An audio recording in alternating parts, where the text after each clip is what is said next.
yang nah hadir 26 draw ya, dan juga nah hadir Pak Mukim dan tokoh hutannya ya. Mungkin nyo tak pegah diroro bejo sih Pak.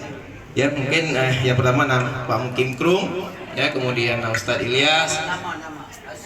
Oh iya. Ya Pak Mukim Krung, Pak Asbi, kemudian tokoh hutannya Pak Ustadz Ilyas, kemudian ketua asosiasi kecil dan ketua BKAD Kecamatan Dada sekaligus kecil Pulau Lawang yaitu kecil Taufik yang Buno menyerahkan. Oh. Dan jarang sama Pak lagi Ron. Ya di samping beliau adalah kecil Jalok, kecil Hardani, kemudian tokoh komite ya, juga kecil Menasah Baru Abu Masrur. Kemudian di lingkup beliau yang pakai peci putih adalah kecil Menasah Tambu ya, kecil Elvis.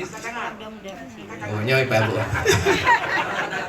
Ya, di samping kiri yang baju merah nyo kecil ada hari, kecil Alugandai. Ya.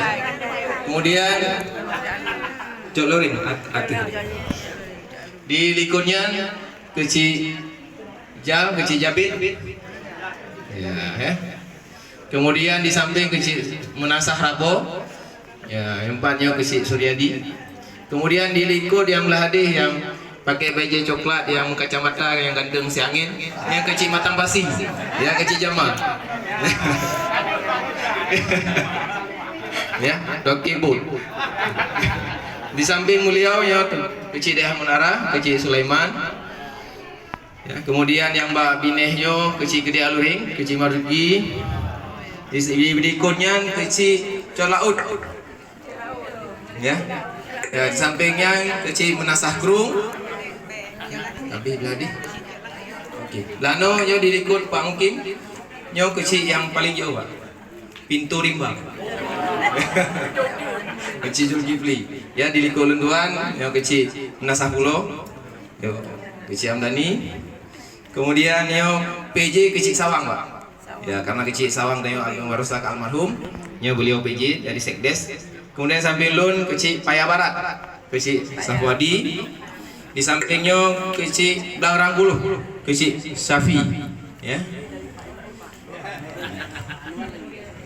Di samping beliau nyo kecil Belang Gelumpang.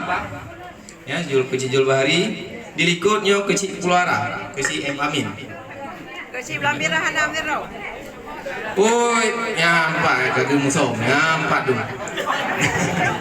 Ya, yang empat kecil Garut, ya, kecil Baizin. Kemudian di likutnya yang mengasuh badan baju pakai peci, yang kecil Tengku di Batun. Kemudian di samping beliau yang wajah kuning adalah kecil Arab Bungo. Di likut yang Raya Panjang, yang kecil Cok Krut. Ya. Kami, kecil ya. Calaut lah. Kan calaut.